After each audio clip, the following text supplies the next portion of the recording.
I figured that's why Tim was coming, if he was thinking about coming, because that was a big thing for them.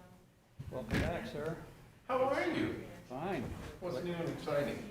Oh, man, all kinds of The stuff. man with the numbers. You're the man with the numbers.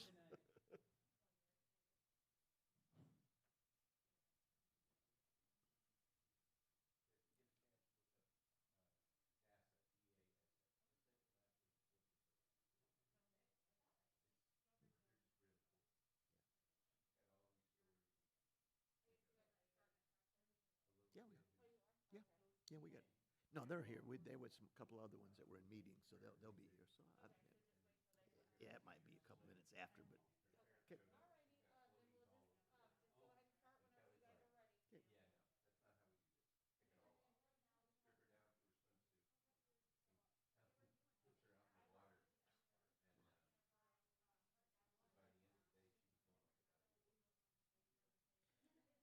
Did you see this? Hey, did you see that there was a story in the sports section today about a Down syndrome young man who completed the triathlon? That was amazing. Oh my gosh, you know. He did an Iron. That's that's beyond.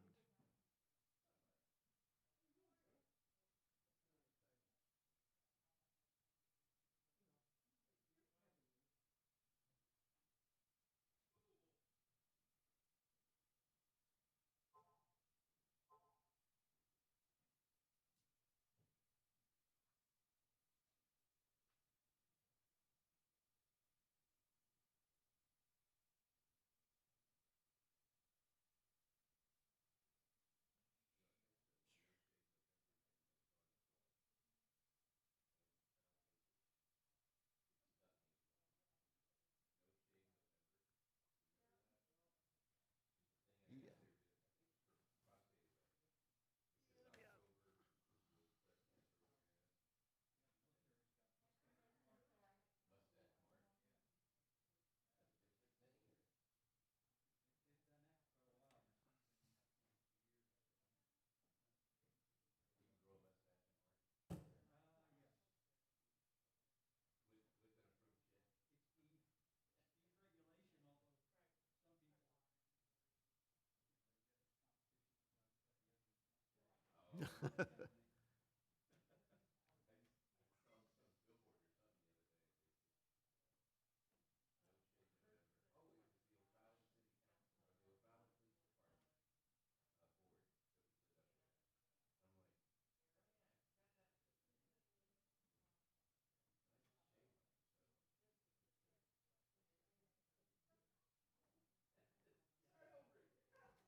What's it?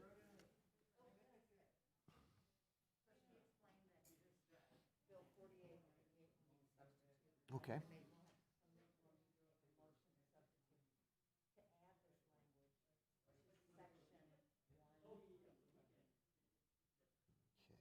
You want- And this is the stormwater one, right? Yes. Yes. Okay. You want to give that to? I'm gonna give it to everybody. Oh, okay. Well, I'll ask Mike to read it for me.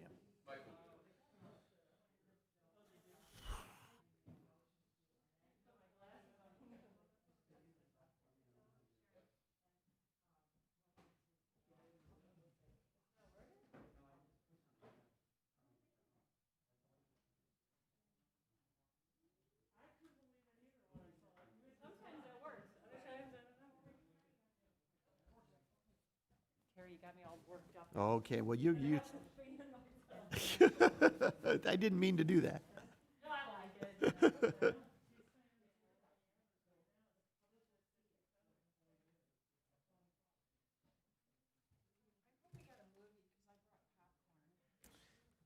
What it, whatever it takes. Huh? No movies.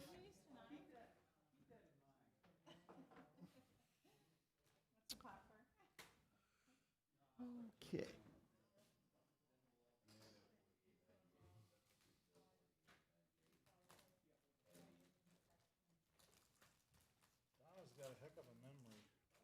we, I asked her to make a copy of that and keep it for budget time about 6 months ago. And she didn't remember to do so. impressive. How long ago was this?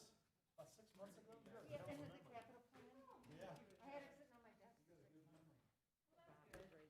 Okay. Oh. All right.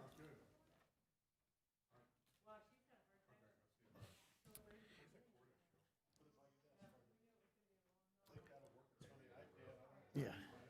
Oh, no, these are different. Is this what you're talking about? No, I got one here. These are too wide. All right, folks. I'd like to call this work session to order. Obviously, the topic is the 2021 recommended St. Charles County budget. We will have discussions on the budget, and we will start with Bob, who will give us the highlights, lowlights, in between lights of this budget. Good. Okay, so, and by the way, as I'm going through this, if you all have any questions, I know there's like a question slide at the end if we want to get into it, longer discussions about things, but if you have any questions while I'm going through this, just shout them out and interrupt me, because this is by no means a formal process. So just to give you a general overview of the books that you received last Thursday,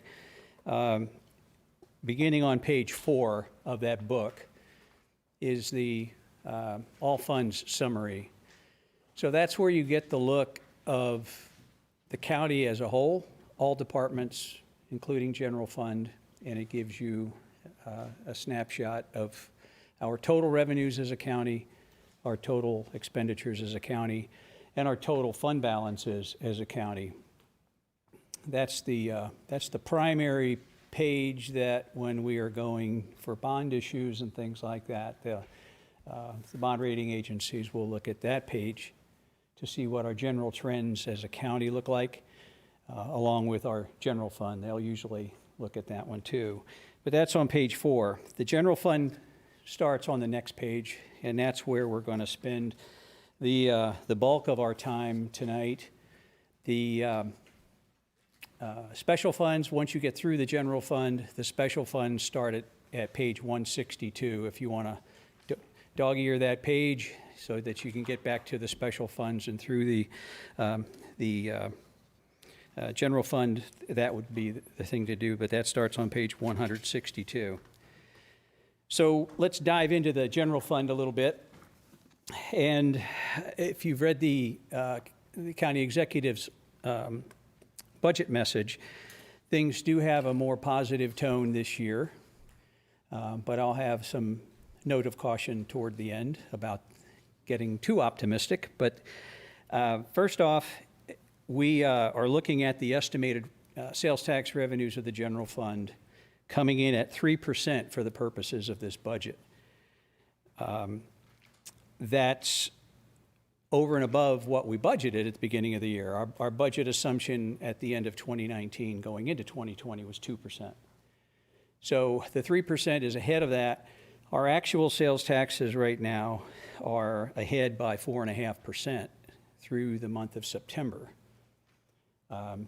Still looking good. It's been looking fairly solid all year long, as you've heard percentages coming in from Brent Statler and myself about where we are going. And I always throw this caution out, and that is the fourth quarter is a wild card.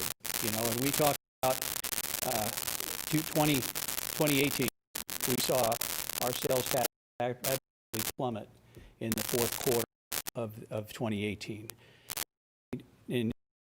When we were estimating 2019's revenues, we were up a little bit, but we wanted to be very conservative because of what happened the year prior. Well, in the fourth quarter of last year, our sales tax revenues went up when we got the numbers after we closed out the budget. This year, all along in 2020, our sales tax numbers have been positive pretty well throughout the year, aided by the new sales tax that we're seeing for the first time from Amazon. So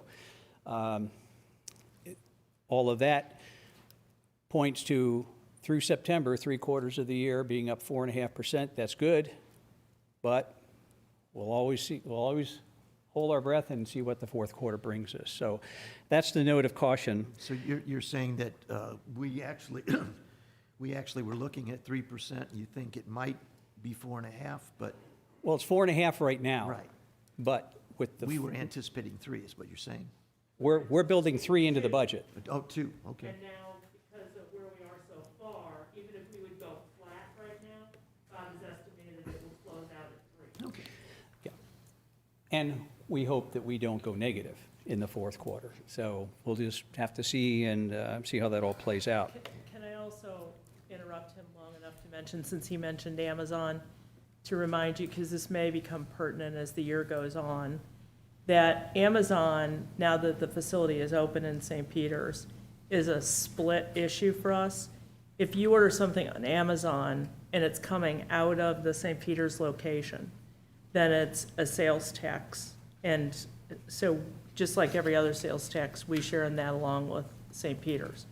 If you order something on Amazon and it's coming from a distribution center in Iowa, for instance, then it's going to come in as a use tax. So it really depends on where Amazon has defined that distribution center are. They also have centers where they just send stuff into the state and it's just sorted. Those are still taxed from the original source of being shipped. So you'll see Amazon in both use tax and in sales tax. It hasn't impacted both places.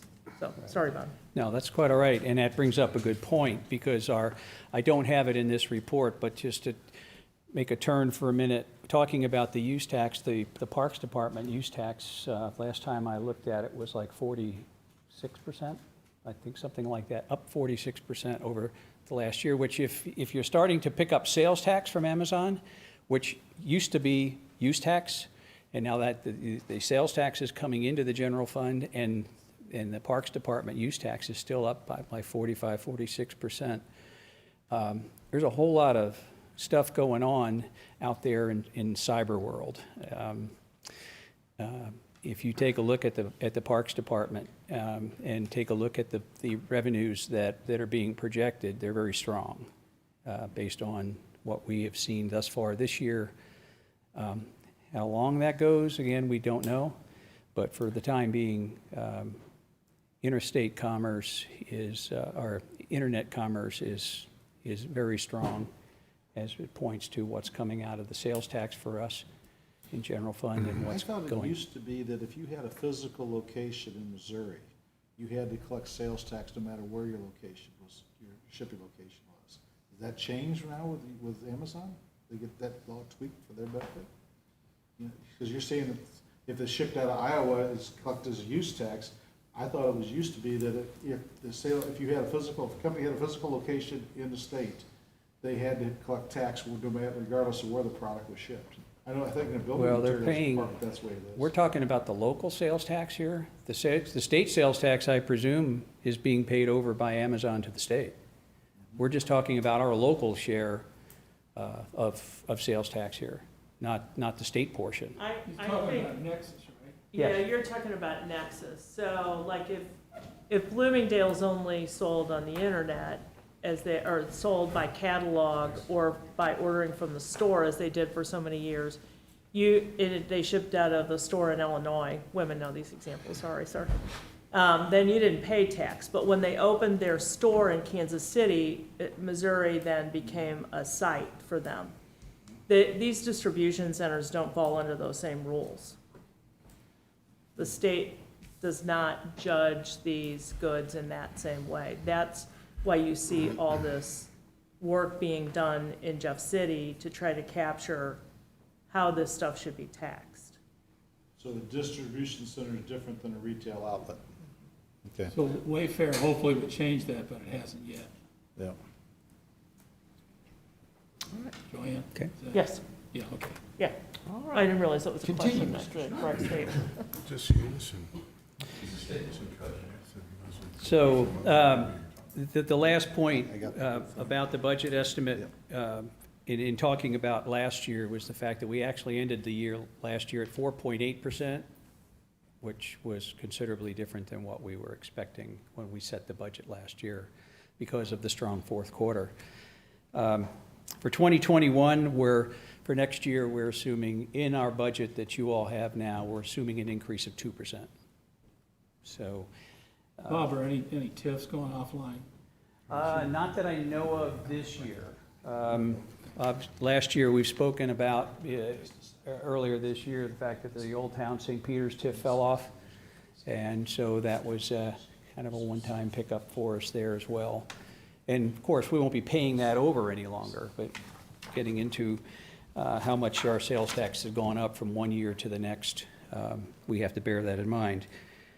So other things in the general fund, the category that you see in the general fund between pages 6 and 10 are just essentially flat. Our fees and our licenses and our permits that we collect. When you look at everything in total, everything is flat with last year.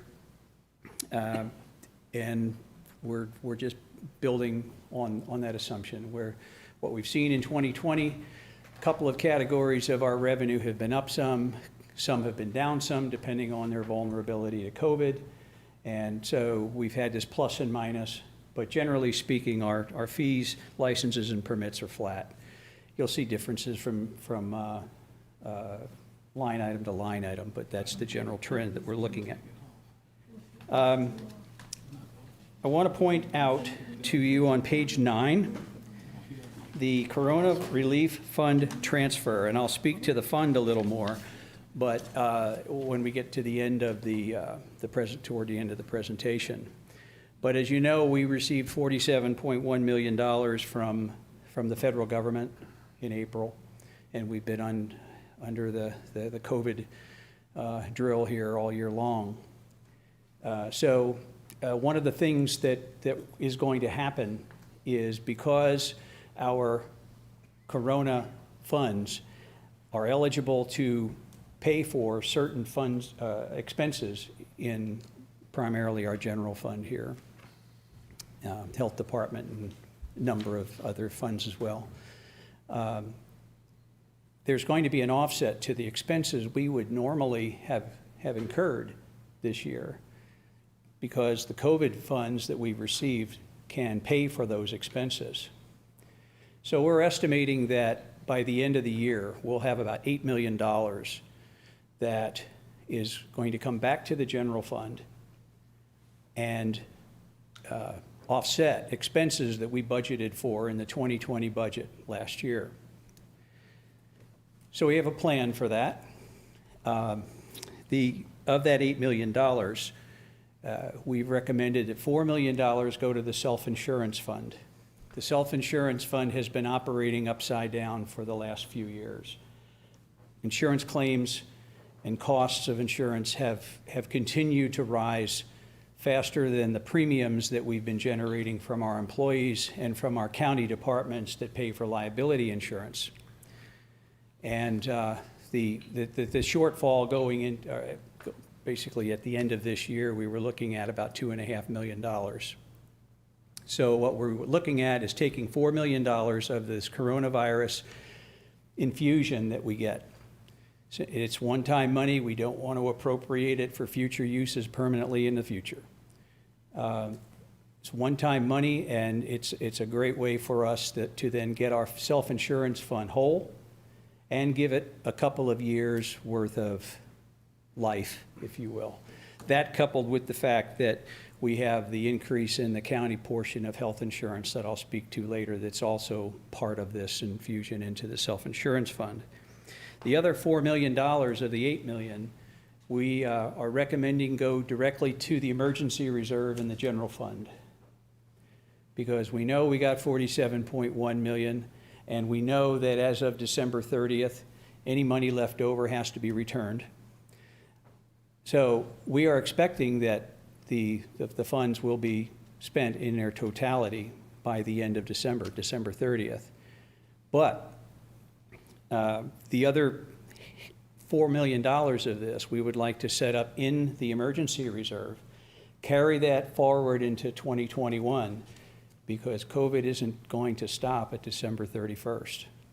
We more than likely will have some exposure to some costs going into 2021. Nothing's locked yet as far as any kind of additional stimulus. We have a new administration coming, and it's any person's guess as to what this thing looks like when we get into 2021. So we would like to take this $4 million, reserve it, and just hold it back. It gives us some cushion on top of the $4 million. We have nearly $3 million that is the normal emergency reserve that we provide for, being 3% of our total general fund revenues.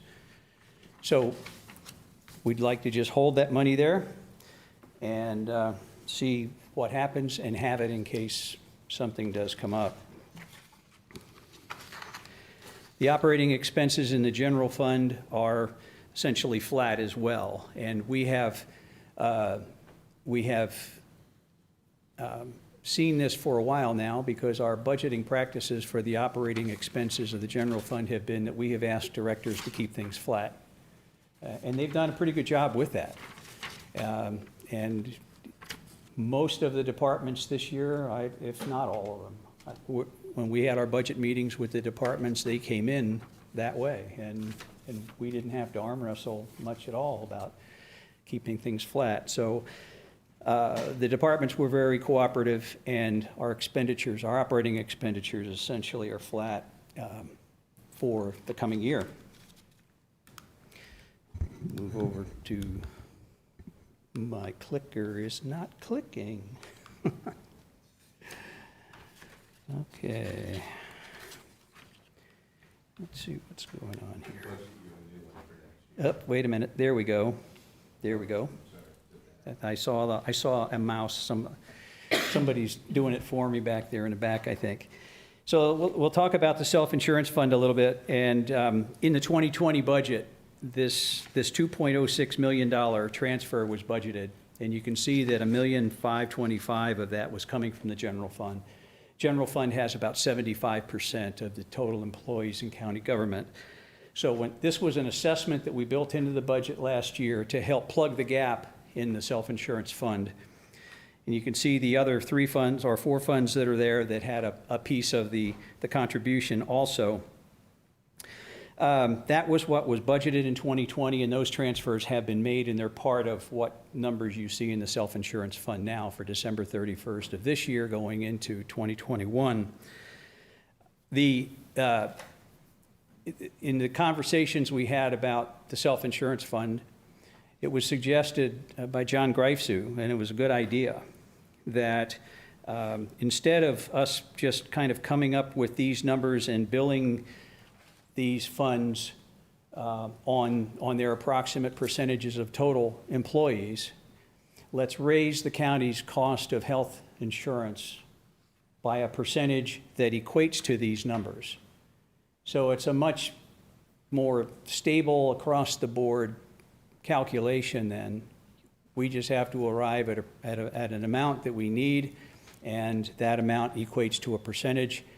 So the percentage in 2021, rather than doing these separate billings like we did in 2020, the percentage in 2021 is 18%. And Bob, I'm going to interrupt you to emphasize, this is the county's cost, Right. not the employee share.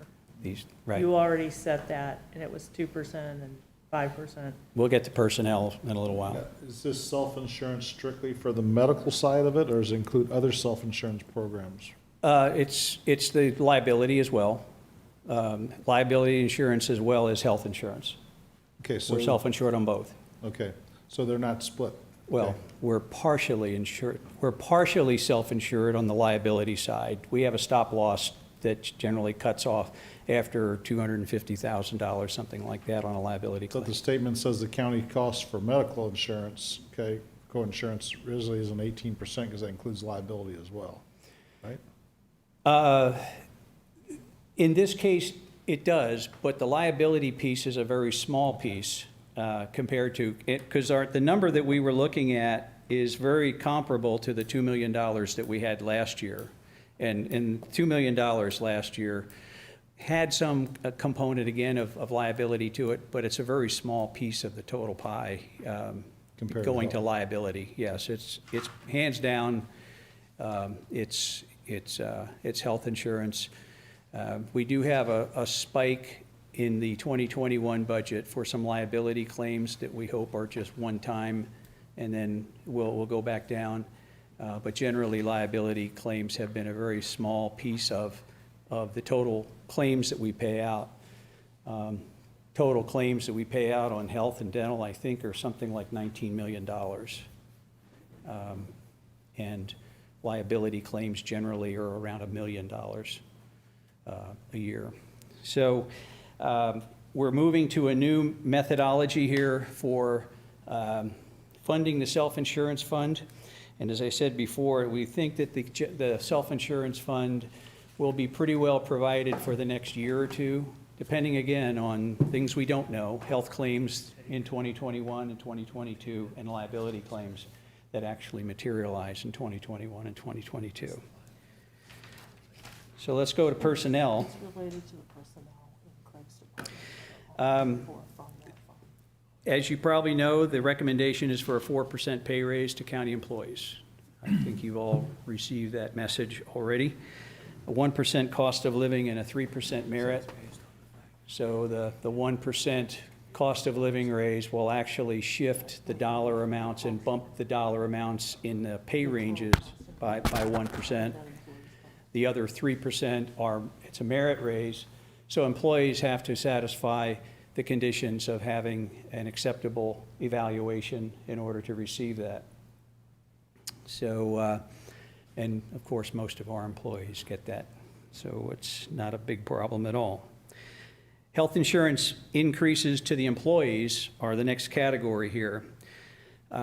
Give you a little background on this, because in 2017, Korn Ferry, you may remember that name, they were a health insurance consulting service that we contracted with in 2017, or no, yeah, 17, to look at our health premium structure. We hadn't really done much with that structure since it had been started, and over time we wanted to just see how well our premiums being charged to the 4 categories of insurance that we have, how our premiums are doing in relation to our claims experience.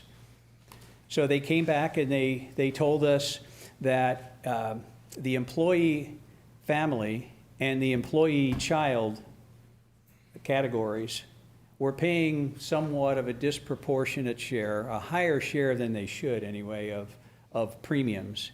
And the employee only and the employee spouse categories were getting a little break.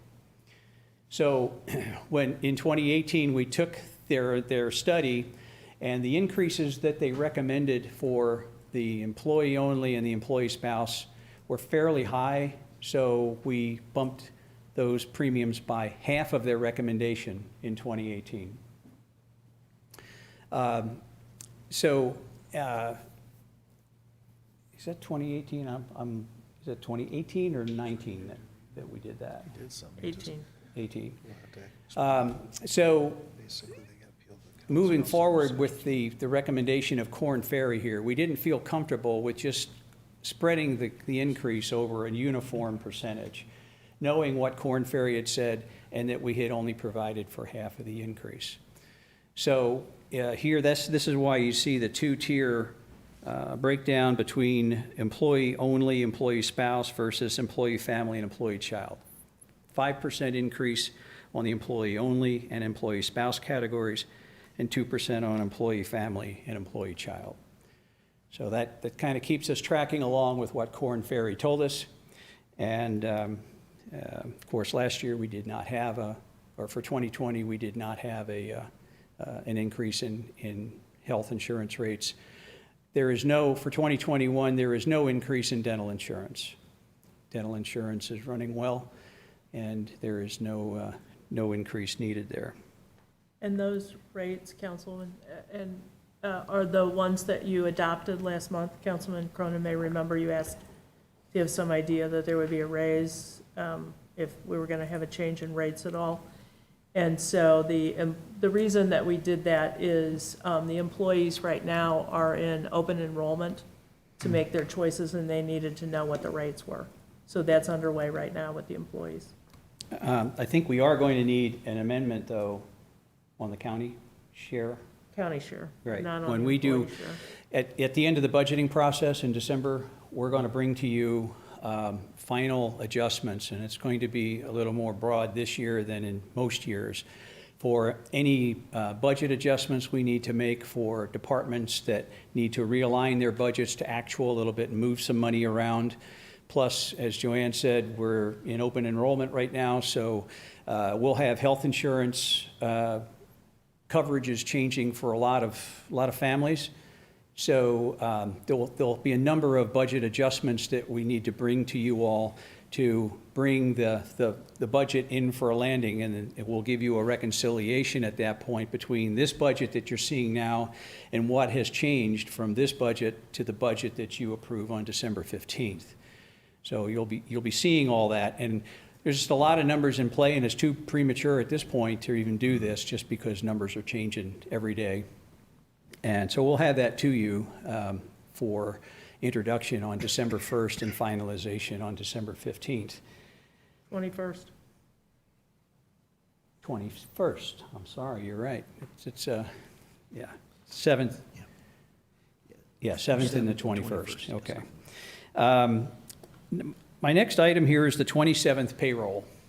And I don't know that you've heard a lot about this.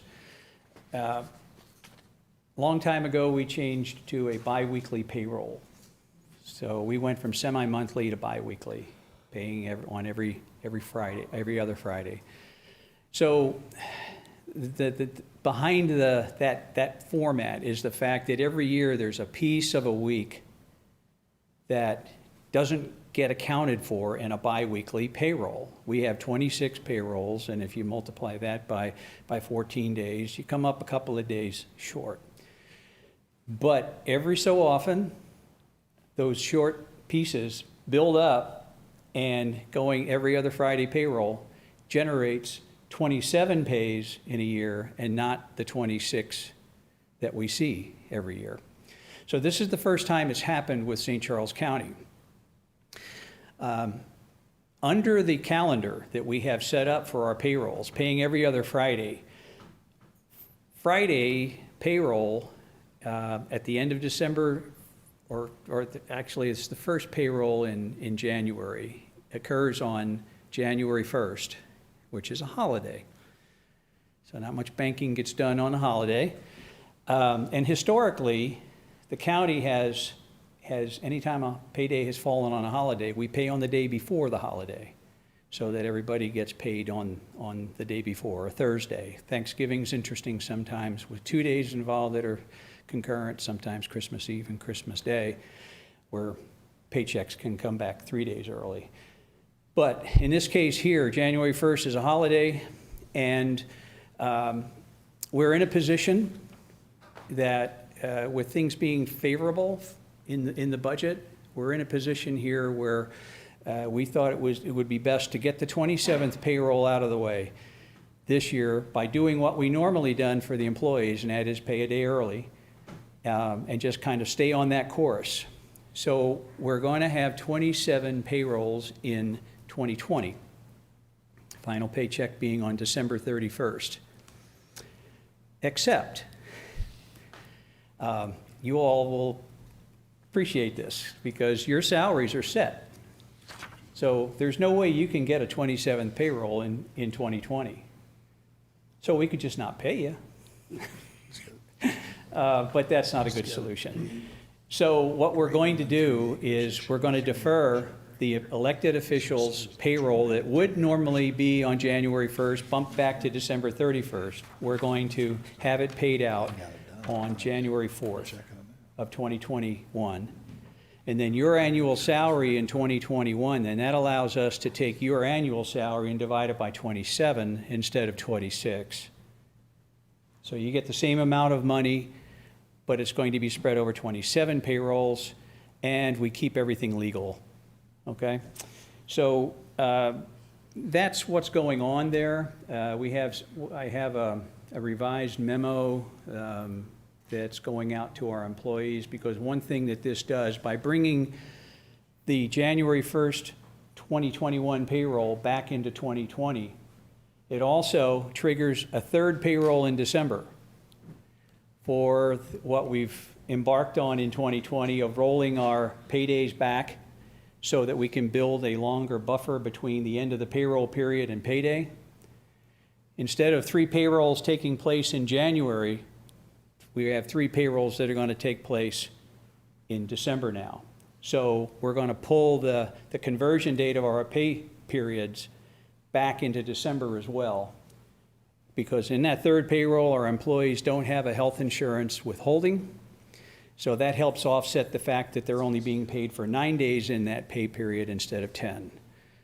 So a lot of moving parts to that, but we think that is the best solution. It gets the 27th payroll out of the way, and I have never done the math on it, but I've heard anything from 8 to 9 to 11 to 12 years is how long it takes for this thing to cycle. So it'll be a while before we see it again, nonetheless. So that's the story on 27 pays. Let's go to personnel requests. In the general fund, we're recommending a total of 25.6 new positions.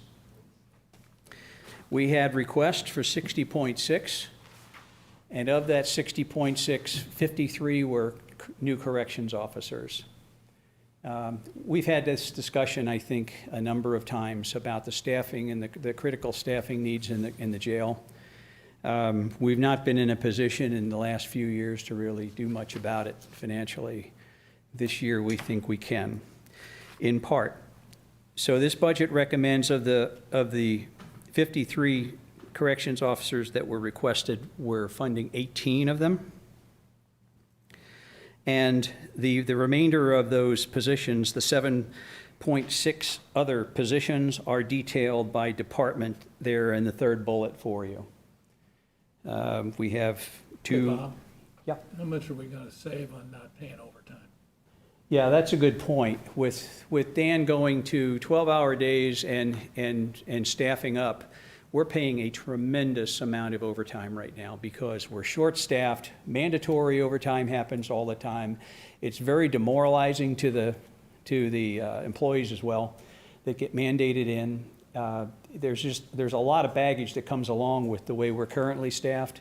And county executive is exactly right. We expect to see a sizable decrease, and I haven't quantified it, but we expect to see a sizable decrease in overtime. It is not unusual for a corrections officer to have 30 and 40 hours of overtime, sometimes more than that, in a pay cycle, because they pay on a cycle basis that spans a 4-week period of time. And if you look at the overtime numbers in the corrections department, you can see how high those numbers have been in recent years. We hope to see a significant drop in that as we go forward here. So this does help Dan with his staffing problems. And as I said, the health department with 2, information services has 3, counselor has 1, PD 1, sheriff 1. Public administrator, we're moving a part-timer to a full-time at the court's request. And elections is a -1. Kurt Barr is reducing his staffing by 1. In the other departments, we have 14 new positions, 20 were requested, and the layout there, a good chunk of these are in the first 2, and you know what the story is in Road and Bridge. But in emergency communications, they're asking for 5 dispatchers to help man the dispatching floor more consistently. They're having a problem with staffing and keeping staffing on there that's leading to critical shortages at times that have to be worked around. And this, Jeff has asked for, I forget how many he asked for. He asked for 9. 9. And so We worked out a solution with him that he thinks will at least get him started to more stable staffing with 5. Parks Department, as it grows, obviously, and we put more acreage online and more programs, this is part of that shift that we've talked about for a long time, that as the Parks Department grows and develops, we're going to be going from capital expenditures and development and shifting more towards maintenance and personnel. And so this is the trend that we're seeing still as additional parks come online and additional programs are undertaken. So Parks is well funded, and it should not be a problem for them whatsoever. Workforce had a reduction of 1, and Recorder had a reduction of 1 to come up to the other positions here. I've got a fixed question. Yeah. Scott Shipman had contacted us and was concerned about pay issues within his department. Okay, did you get that resolved with him? Yes, county executive spoke with the assessor, and he was fine with everything, and Okay. he's good. And Samantha Shadrock had done a quick study of truck driver labor 1 and 2 and determined that the job classifications need to be bumped a notch on both of those. Is that It is, I They were believe bumped to, 2 pay grade increase for the for both of those TDLs. positions? Right. Okay, great. Right. Thank you. I mentioned the coronavirus relief fund, and we have 2 new funds that are in the budget this year that I want to call your attention to. The first one is the Corona Relief Fund, which we've talked about on page 412. So that fund shows the $47.1 million coming into the budget this year. And we had initially, earlier in the year, you all passed a preliminary budget, which was really just a set of placeholders between personnel, operating, and capital, because we didn't really know where we were going to spend all this money back in April when we got it. So the categories themselves in the budget that we established have worked fairly well. We're going to need some tweaking. Bob, is this one? I'm sorry? Is there another? This This is the next page, right? I'm sorry. There we go. There you go. Yeah, there we go. Thank you. We knew the budget was going to need some tweaking, and that's part of the budget adjustment ordinance that I was talking about before that we're going to need to do on December 21st. We've got a lot of things in play right now related to the coronavirus, and PPE still being bought. We have construction projects underway. We have leave taken for people who are exposed and contract COVID. All these things are still happening, and so we're hopeful that by the time you get that budget on December 21st, we have things down to a point where we can fully account for the funding in this fund and bring it to a net zero at the end of the year. But it's just too premature at this point. We've set up separate accounts, and we've actually begun our funding now for sending information back to the state. We've had 3 submissions now to the state of what we've spent the money on. Baird Kurtz and Dobson, BKD, is a regional, if not a national, accounting firm that was hired by the state to oversee this program for them. So we're sending our transaction detail to BKD. They're looking it over, they're asking questions, asking for more documentation, and we've had 3 rounds of that now. And those rounds will continue through the end of the year. And we do expect to deplete all the funds by the end of 2020. At the end of the year, we would be showing for the budget for 2021. The only thing that we might be showing are any funds that were obligated and spent and that we owe for at December 31st that might be paid in 2021. But I don't think any of that's really going to happen because we keep our books open through the end of February. So for the final budget that you see, I'm expecting there'll be a zero balance, except for one little piece that's in this fund, and the airport received a CARES Act grant of $69,000 earlier this year. And Dennis is spending part of that this year. The remainder is going to carry over because that program does not have to be spent out by December 30th. So there may be a small fund balance left in this fund for the Airport Cares program, where he's going to spend the rest of the money next year. The other fund that was established this year is the Community Development Grants Fund on page 316. So every year when we do our budgeting, we calculate two things. We have a budgeting threshold and a budgeting goal where our fund balance needs to be 10% of total revenues. That's a target that we have done from the beginning of time, as far as I know. And it's a standard that we have to maintain, because any pulling off of that indicates that we're having trouble and we're downgrading our standards, and that's not received well by bond markets and underwriting agencies, that sort of thing. Has a direct effect on our bond rating. So we have a 10% of fund balance requirement, and we also have a 3% emergency reserve requirement. So there's 13% of our total revenue that's a holdback for us every year. Well, this year we received a new grant that's a total of $15 million. And if you plug that in and it's a pass-through grant, it's like our CDBG program or flood mitigation grants through community development. Those grants are basically pass-through. We get the funding, we get people who qualify for those grants, and we pay the money out. So we're merely a pass-through. Well, if you plug $15 million into our budget in the revenue section of the budget for simply a pass-through, we're custodians of the funds, essentially.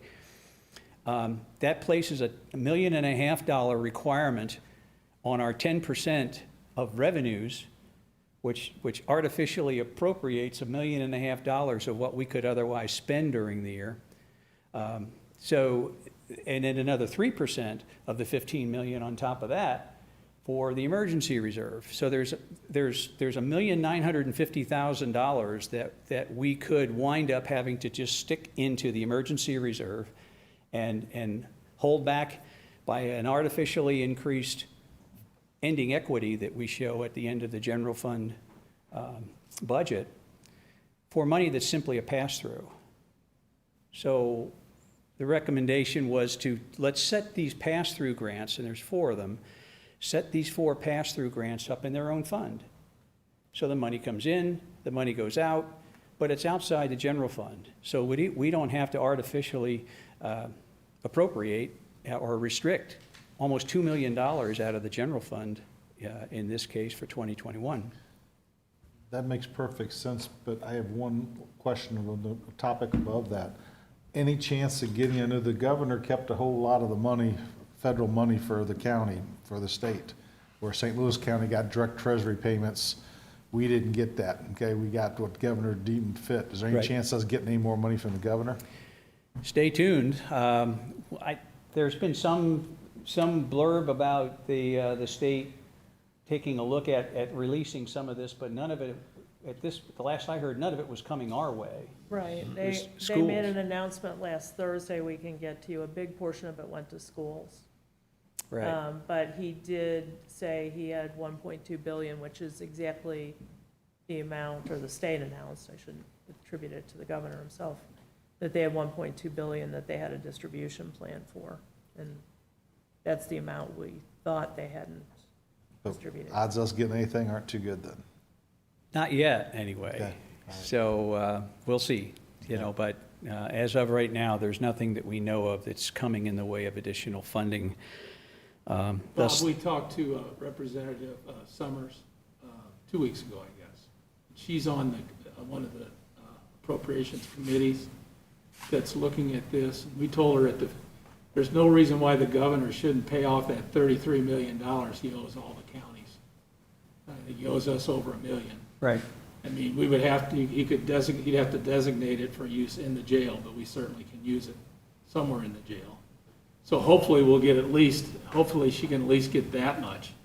But I also talked to Tim Brinker, who's the presiding commissioner in Jefferson County. And he's trying to get, I don't know if you all realize, but for about, 3 or 4 months there, we had a conversation with the governor once a week. And then we quit doing it probably in August or so. He's trying to get that started back up, and that's the main reason we need to get him to loosen up on some of that money and get it back to the various counties in the region. Yeah. So, The very last bullet point has to do with, on my, not yet, but of the slide presentation, has to do with the state obligation still lagging, and it's about $1 million. So those are the two new funds that you'll see in the budget this year that are new. One fund that is, it's probably, I think, in its third year now. And that is the medical examiner fund. And while we're talking about other funds, just you all had approved the cooperative agreement that we went into with Franklin and Jefferson counties for the medical examiner's office. That has worked wonderfully.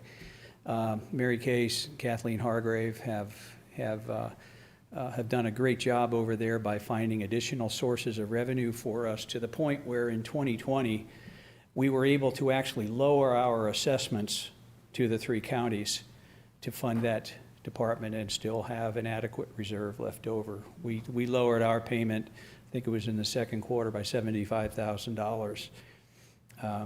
The other 2 had similar amounts relative to their sizes and piece of the number of examinations. But that was our other new fund from a couple of years ago, but that's just working very well, and I just wanted to give you all that update because it is working very well. So let me go to the last slide, which is continuing challenges, and it's kind of the same message in some respects here. For 2021, our sales tax is going to run about 60% of our general fund revenues, and this is. The Supreme Court just overturned that, so they're throwing out all those ballots in Georgia. That's good news, as you're saying. Okay. All the ones that came in after the fact, that's a lot of ballots. Yeah, okay. Well, it ain't over yet, right? We'll see. I hope they can throw them out in January too. Well, they just ruled on it. It just came in. Yeah. I thought you were upset about 60%. Yeah, me too. That's This is more important, all right? I don't know, I'm a little bothered about the fact that it's sales tax and we have no idea what's gonna happen, so. Sorry, Bob, I just had to say it. Yeah, I got it. I understand. Believe me, Back to our I regularly understand. scheduled program. So, yeah, the 60% is similar to what it's been. It's been upper 50s down, depending on how our total revenues have gone and how sales tax has performed. But sales tax has performed fairly well now over the last 2 years. In 2020, when it was up 4.8%, and what we're expecting for 2019 was up 4.8%. And then, of course, this year, we're looking at a favorable trend too, with the fourth quarter still hanging out there.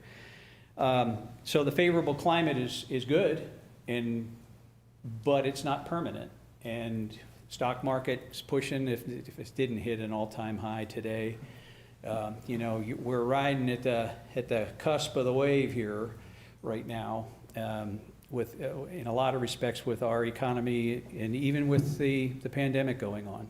It's amazing to see something like this going on. And when we were talking back in March, about the pandemic and what that meant, and we were looking at revenues being down by 50%, sales tax revenues being down by 50% in a month, that did not materialize, thankfully. Our local economy here performed very well, outperformed, I would dare say, a lot of places in this state. But so we've come through the storm that way. We still have a ways to go to see how the pandemic plays out, and especially with the rise in case counts now that we're seeing. So But for our near term, it's favorable, but it is not permanent. And then the one other thing that I wanted to mention here was the fact that capital projects remains underfunded. It's reliant on sales tax, but what we're seeing is, you've heard Christine Ramsdell talk about this some, and that is the fact that we've got several of our major buildings that are all getting to that point in time in their life where major systems have to be taken care of and replaced. So the capital project fund is still under some stress. It's funded by sales tax. It's done better lately, but then for purposes of going forward, there are going to be some sizable obligations coming forward in capital projects.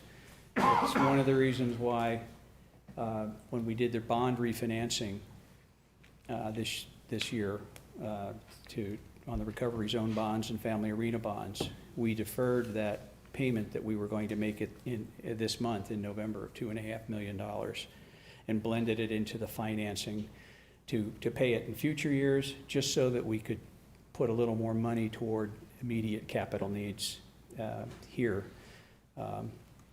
So the last bullet was what we spoke to already, and that had to do with the state reimbursements still lagging, and they are still there to the tune of about $1 million. And hopefully the county executive's call with the representative pays off and we can get current with the state for the first time in a long time. So that's my overview for you, and I'd be happy to answer any other questions that you have. But other than that, that's what I have for you right now. Mr. Cook? You mentioned use tax revenues went up a lot more percentage-wise than what sales tax did. Yes, Okay? correct. Okay. That's probably, that trend's gonna probably continue, don't you think?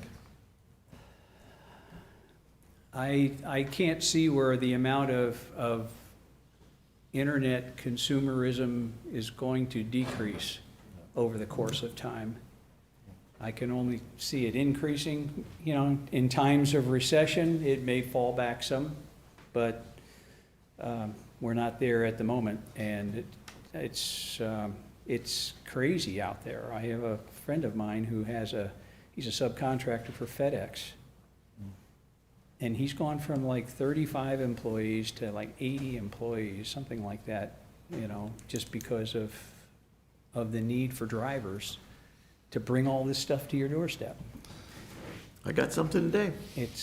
Well, when Go right up. the use tax was established, okay, for parks, it was just primarily, we thought the money was gonna be coming in from out-of-state, or from purchases of businesses, okay? Right. Business buys a new forklift, or somebody buys an airplane or whatnot. But now it's morphed, and it's probably generating more from internet purchases, so. Right. Sooner or later, we're gonna have to take the bull by the horns and figure out a way to adjust that, okay? Yeah. I think yeah, it's just there coming. I was on the council when we did that, I think it was 97, About done. yeah. When we did the designation, we had to reauthorize the use tax because the former use tax had been declared unconstitutional. We had to reauthorize a new use tax and designate it toward parks, and it was Proposition P. And it passed overwhelmingly, as you know, but it was seen as this other kind of tax on businesses and purchases of equipment and purchases of things where sales tax wasn't bought or wasn't paid for at the time of purchase, and now it's kind of morphed into this quasi, it's just another version of sales tax in large measure. You're right. Bob, and I don't think we have time to go into it now, but we've talked a little bit about it internally. And we may get to the point where we may not want the legislature to do exactly what we wanted them to do 2 years ago. And it's just getting a lot more complicated. I mean, can you give us a 30-word description, or maybe Joanne can? A 30-word description of what's going Well, on I with mean, sales tax? Well, the Three short- minutes. About 30 minute. Yeah. Yeah, I'm just saying, I mean, before we got Amazon, we Right. knew exactly what we wanted. right, And now with Amazon here, it makes it all just a little more complicated, right? it does, because be careful what you ask for, because you might get it, you know? If Wayfair comes along and the whole structure is set in such a way that does away with what we're seeing from Amazon in large measure, there's a loss right out of the chute with that you need to pick up in the form of the other legislation.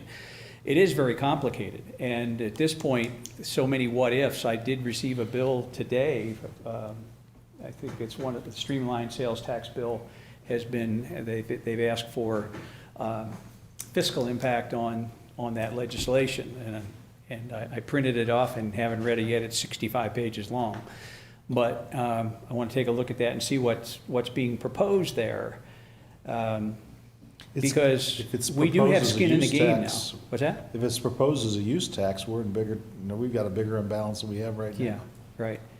So we have to be careful of that, because since July of 2019, when Amazon started paying over sales tax as formal sales tax and not the voluntary thing we were seeing before in parks. Now that we have, and the way that the annual numbers are running with Amazon, I'd say that we'll collect somewhere between $1.3 million and perhaps $1.6 million this year in sales tax revenues that we didn't collect before. That's just sales tax, not, That's sales tax, okay. not the use tax. So, Sounds slow. and if you think about the fact that that $1.3 million or $1.6 million that's going to general fund sales tax now was part of the scheme before of use tax, and the use tax now is still up 45, 46%. How far would that number be up right now if that sales tax wasn't being carved off at this point in time and coming over as sales tax to us? When you're seeing that $1.3 million, that's just products that are they're paying sales tax on and shipped out of St. Peter's, right? Right, Because that represents what, maybe, do the math real quick, $100 million worth of sales, okay? And Amazon's gotta be selling a lot more of that in this county. yeah. Okay? Yeah, they're shooting a lot of stuff everywhere, not just here in state. We're just catching a little bit of Little that piece- Amazon money. A little Yeah. piece of the pie, yes. So would the Wayfair, the way we talked about it a couple of years ago, have a bigger effect on us from a sales tax or a use tax standpoint? That's how they do it. I think we're gonna just have to wait. December 1st, they'll start pre-filing bills. Right. When we get some sort of idea of what's out there, and we find out maybe what has a chance, we'll have a discussion about it then. I'm just saying, I think we still want it to change, but it could potentially change some of the changes that they've talked about in the past, maybe we don't want now. Right. Like point of sale. There've Right. been discussions about, making point of sale where the person who's doing the ordering is having it delivered. Well, that may or may not be advantageous to us now that there's a distribution center. Yeah, because I'm sure they're running a lot of that across the river. But we still got 407,000 people in the county that are ordering it. Right. But we have, an Some at my Amazon house every distribution day, I center think. that's distributing it. So whether it's point of sale or where it comes from, it makes a difference. And I don't know which is better for us. I'm just saying it's a little more complicated now. And we have to remember that even to date, Amazon's paying us the use tax and the sales tax is a decision as a company they made. Because Florida and Missouri don't have any way to make them do this. Yeah. This is purely voluntary on their part that they're collecting based on the local use and sales tax. Well, the sales tax wouldn't be, but the local use tax. Right. The local use tax, when they first started paying over the use tax here, that was a voluntary remittance on their part. So, there you go. Okay. Any other questions? John's got something. No. John? No, Mr. Grips. Bob, you mentioned 45 or 46% on the parks, but is it, I thought it was more 25. Is 3 million, Yeah, that's from what I 3 million thought. ahead.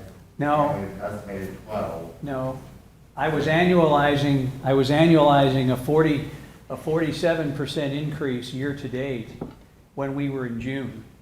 So I was saying, that's effectively money in the bank at this point, okay? Because we were running 47%, 46% through, halfway through the year, which money in the bank at that point was half of, because it was half of a year, half of the 47%, so 23% through, which was not a percent, it was dollars. I was taking 47% times an annual amount times a half to come up to the dollar amounts. But if it's 45 or 6 right now even, we're 3/4 of the year.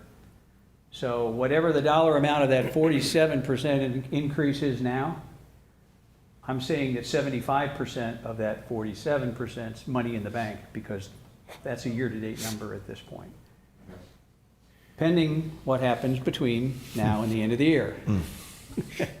John's been real nervous about this for about a year. Every time somebody Joanne? mentions parks and use tax. Just relax, John. Mr. Chairman of the council, we just wanted to make sure that we capture in the future work sessions what the council would like to hear about, or departments you'd like to have there, or, I mean, it's at your discretion. You can go page by page, department by department, just give us topics.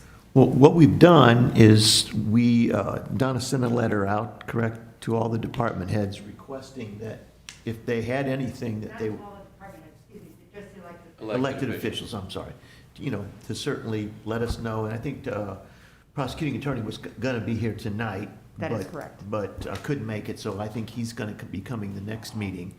But as for our department heads, I guess we can get the same memo out to them, asking them if there's any problems that they see.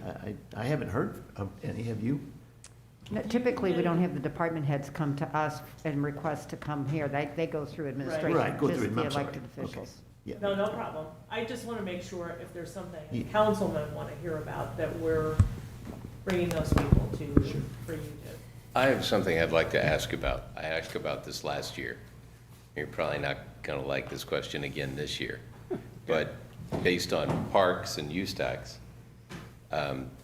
I still would like to move the family arena under the Parks Department. And I want to understand why we can't do that, because as the county executive mentioned years ago, and I talked about this last year, it brings something of community value to our county. I mean, this year, because of COVID, we did graduations for everybody all over the St. Louis metropolitan area. I think we actually did a graduation from Illinois this year, didn't we? We had several new ones. We had several that opted not to have live graduations. So we were about the same, I think, in our total graduations overall. But yes, we had several new school districts contact us about having ceremonies. But I would just like to see if, because Steve had mentioned years ago, when you look at the family arena, none of us on this council were here when the county got it. Well, none of us were on the council when the county got it. I'm not talking about other people, and I'm not asking anybody to volunteer, but none of us were on the council, so. Mr. Brazel was on it as well. weren't What year? you? You were on when we brought on the family arena. That was in the No. 90s, wasn't it? No, I came on 2000. Yeah, he wanted. Oh, that's when we got it back from the company. Mike, Yeah. I had that discussion with Chuck Gross first year I was on the council. I thought it made no sense because look at the popular TV show, Parks and Recreation. Family arena is all around recreation, okay? Yeah. If we've got excess money in parks and we can free up some money for general fund by doing that, I have no issues with it. I think it's a great idea. I thought it was a great idea almost 10 years ago. So, I think the only problem with it, I think that the Parks Department may argue that, isn't it kind of a loser? I mean, it still loses money, right? Oh, I think the Parks Department will not be a fan of this idea at all. And Ryan will be the first one to show up and go, hey, thanks for bringing that up. I'm really not thinking that's a great idea. That's what I'm saying, and I enjoy our Parks Department. They're doing a great job. By the way, John gave me a tour of the the house over there, Hayes House. Line- have you guys seen that? I've been there. And the I haven't parks seen it guys since did we a lot went of the back work. with the architect. Did you guys see that? Yeah, it took us It's down there unbelievable. years ago. Good job, man, they did a It's great job. gorgeous, yeah.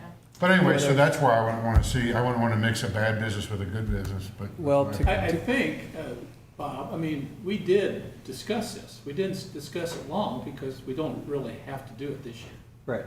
But we did have this discussion. We talked about whether it would be operating in capital or Correct. just capital or just operating. Right. So, yeah, we did have a short discussion about this, at least with me. But again, you know, the fact that we're in pretty good shape, that, we didn't really Right. get Pretty, into it. pretty good shape with parks or pretty good shape with the arena? Pretty good shape with the budget overall. Oh, okay. So when you're talking about the operating results of the family arena, there's two components. There's the bond payment that we pay out of capital projects to pay for the building itself, and then you've got the operations. So I've been happy to be part of an effort to take our operating losses at the family arena down into the realm of about $200,000 to $250,000 a year. That's the operating component, that if you were going to theoretically bring the arena into the Parks. Parks Department, have the Parks Department responsible for operations, and leave the capital piece in capital projects where it's been, and we've got 5 years left now of bond payments, and then that's gone. But, you know, that's an aspect of the conversation the county executive is talking about here, that there's a distinction between capital and operations when you're talking about the family arena. Sure. Bob, Okay. is there- Go ahead. No, go ahead, Joe. Okay, that leads me to another thing. If we technically sold, okay, the family arena to the Parks Department, okay, could you not take some of the surplus parks money and reimburse capital projects fund with it and use that capital projects fund for improvements that you talked about for the corrections facility and some of the other stuff? Well, then you're bringing the capital element into the Parks Department, which is, A negative. I think that, you know, when Proposition P was passed, it was really for park operations, you know, and development of a park system and all of that. You might have some backlash from saying, okay, the Parks Department is going to buy the building and then take on that significant piece of capital expenditure. And the purchase price could go back to capital projects fund, which you could use for other It projects in could. the county. It could. That's a way to solve the problem you've got down the road. And how all that gels with the original proposal of Proposition P designating the use tax, you'd have to be pretty careful about making sure you're not stepping over the line. Personally, I'm more comfortable with the operations side of the family arena being part of parks as opposed to the whole enchilada. Hey, Bob, what is the deal? I can never remember. There's something happens when we get it paid off to the rate of tax. No, No. that's on the radios. It's on So the the radios. radios coincide Okay. and they go down a fifth of a There's cent. no benefit of paying off the radios early, but there would be a benefit paying off the family arena early. Because that family arena payment money is then what fills in the rest of the gap on the radios. Right. Sorry. Yeah, we structured it that way to when the 2020, 25, when the arena bonds fall off, it allows us to resume the rest of the radio payments. But that is a complication, Mr. Cronin, on your thought. It's not that you couldn't do that eventually, but while those bonds are outstanding, depending upon the terms of the bonds, we may not be able to restructure selling it Well, to another. Where I'm fund. going at is when we were talking about selling the family arena to a football team, okay? To me, if you got that money back from the family arena, it should probably go back in the capital projects account, okay? So even if you really had a legal problem, you sold the family arena to a straw party, and that straw party sold to Parks Department, you could get right around what you're talking about doing, okay? You'd be a way to, I'm just saying, it's not something you want to do, but if push comes to shove and you got a jail that's falling apart and you got no money, it's an asset that could be tapped. Well, you can't sell it to a straw party now because you just said it in an open meeting, so that's not going to happen. I'm just kidding. Joe, the good news about the family arena being in the Parks Department is the family arena would belong to the Parks Department. They could do parks events at the family arena. So you could have outdoor shows, you could have expos, you could have all kinds of stuff. And the Parks Department wouldn't have to pay for rental of the family arena because they own it. I know I'm working here, so, but still. It's a stretch. Work with me, not against me, Judge. Come on. I mean, does it make any sense to consider that or not? I'm sorry? Does it make any sense for the Parks Department to take it over, or would it just be a lead ball? Well, as I mean, lead county weight? executive said, we've had some discussions about this, and a couple times, I've had some conversations with John and with Ryan about it, and we've met with the county executive about it too. So, I mean, it's all on the table, you know, we would just have to decide. But isn't it true, collectively. Bob, though, if the Parks Department is successful, and they do a great job, and if you mixed something not so successful with something successful, doesn't it bring it down? Councilman, well- I don't think that's the question. I think the question is, how much could you invest in the family arena without impairing the budgeting? Well, of the Parks that's Department? basically what I mean. You're taking money from a good department. I'm not saying it's not anybody's fault. I'm just saying it was a bad decision back in the 90s. But I'm saying that you're taking this and then you're gonna be taking, if it's taking money to infuse into the family arena, you're gonna be taking it from somewhere. Yeah, and We're doing that now. that's why. Yeah, but it doesn't affect the Parks, I mean, the Parks Department. You guys remember, I got most of the parks in my district. As you remind me all the time. It affects general revenue. Forgotten. So let's keep it good, okay? Oh, where's that Hayes house at? That's why I, They're having a grand opening, aren't you, John, this month? Or, The Hayes House will be part of the King Light Work, and you're talking about the Lawn House. Oh, yeah, yeah. Down in Valley, which not all the. There's so many parks out in District 2, you lose track, Lose don't track you? of 'em, I yeah. mean, you could walk from park to park and never, oh, I'm sorry. so, getting Bitter back to party of this, as far as impairing the Parks Department, we wouldn't want to see that happen. That's why I expressed the preference of undertaking just the operation side of the arena and taking that over, because $250,000 a year or $500,000 a year to the Parks Department is minor.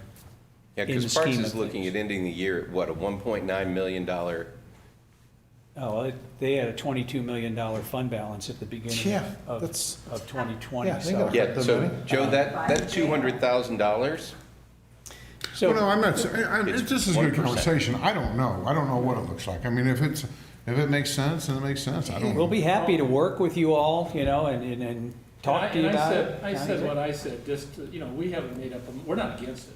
No, I don't think anybody's against it. We I don't just- know, we Ryan's haven't really thrilled about the idea, Well, but, like, he's against it, but, I mean, Bob's not against it, Joe, you But know, we're not, and you we're were not such a necessarily for it friend, right you now know? either, because we don't think we need it this year. Ryan's probably watching right now and throwing his shoe at the television set. I'm so- sure. I think the Like synergies that though. Elam kid, man, I hate him. I think Mike hit it really well. The synergies of being able to do park events at that arena are a lot. And I'll tell you, for instance, I disagree with the thing that, it's something we never should have did. My family growing up, when my kids were little, we were going to a lot of events at Family Arena, okay? Right.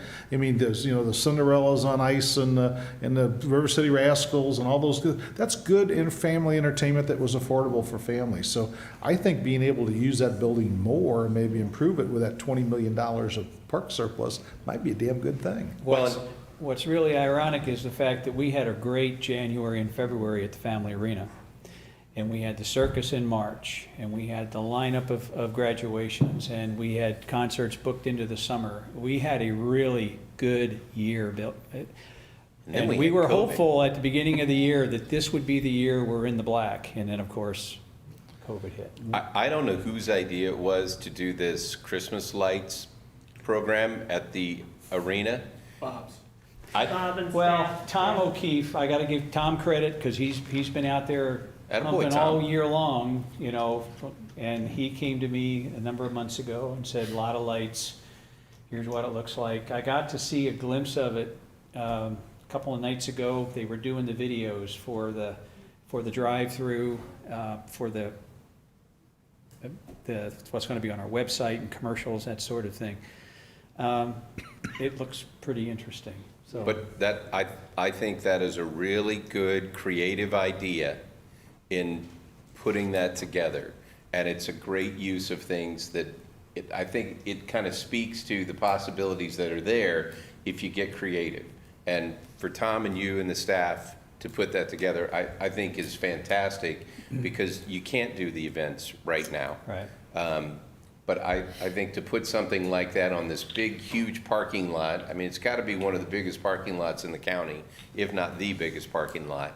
And to be able to find a creative use to make use of an asset that we have to really benefit the community as a whole at a time where you can't really get out and do much of anything, I think is fantastic. And everybody there deserves kudos, in my opinion, for coming up with some creative ideas. Bob, when does it open?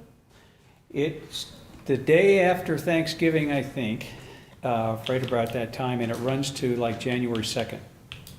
So it's like 35 days that What's it'll the run. cost gonna be, do you know? Pardon? The cost? I think it's $25 a car. Yeah. I know a lot of places were doing drive-through haunted houses over Halloween. That would have been a good thing to do there too. Yep. Yeah. Parks could do it. You know, Joanne, on the questions for the next work sessions is, I would like to know with the county highway workers, on the tax increase that we proposed to. She addressed it earlier. Oh, did she? Yeah. Oh, I was watching. You were the watching your Georgia phone. thing. Okay, so, He's focused on Georgia. Councilman, we raised those workers two categories, two Yeah. questions. Two categories they jumped. so the categories, and then they get the percentage on top of, okay. That should be great. Yes. And then the next one is the ranking officers in the police department, kind of like to know where they are in relationship to the other police officers or communities around We here. have that, Do you have that for us? we can bring that to you. We have Yes. it. I don't have it with me tonight, but we can certainly, Are we gonna get them up a couple notches, or lieutenants are scheduled. lieutenants and captains, or, No, lieutenants are scheduled to go up a rank. well, can we see the Or captains pay and grade. can we see them all, so we can Sure. see what the rankings are? Sure. I get one last question of Family Arena. You'd mentioned earlier that we were facing some serious capital expenditures down the road for capital improvements. How much a percentage of that would you think is Family Arena? How much you got to put in that Family Arena next few years? I can think of right now, probably $2 million of things. Okay. The seats in the lower bowl, we've still got the original chillers and boilers, and The roof, well, the roof is good, yep. that's $1 million there. So. I think the roof's in so- addition to That the, roof is, knock on every piece of wood you got, but I mean, that roof is holding well. Joe It's Miletti's got, been, it's got a good slope, but it's a 20-year-old TPO, which that's at the life, at the top. yeah, we have Miletti looking at that periodically. point I'm dri- Re-inspect Don't it utter that every out 6 loud. months. The point I'm driving at, if we did transfer it to parks, that would free up some of that money for other capital improvement projects that you need elsewhere in the county. well, and there's some things at the Family Arena that Bob knows intimately well that really need to be brought up for that venue to continue to be a good alternative Yeah. for acts and shows and things like that coming through. We desperately need to fix those seats. Oh, the seats, you got it. The seats need to be done. There's other things in there that you can't get replacement parts for because they don't make them anymore. They ended life a number of years ago. So Yeah. there's a lot of things that really need to be upgraded in that building. And I think they've done an admirable job of trying to get through based on what they have. But that's why I pushed for it last year, and that's why I'm back again. So I follow Mr. Cronin's example. If you just keep bringing it back every year, eventually it'll happen. Okay, I think we need a little bit of a recess here prior to our regular meeting starting at 7 o'clock, and we will proceed with the the next council meeting, okay, with a work session at 5:30, On November the 30th. November the 30th, okay? November when? 30th? Because we got 5 Mondays this. Okay, thank you, Bob. Appreciate it. Especially from a guy that hasn't balanced his checkbook in the last 46 years. I'm really impressed with this. That was some fancy ciphering you had going on there, Jethro, with the 45%, with the 25%, the 75%. I got lost. Are you leaving, Matthew?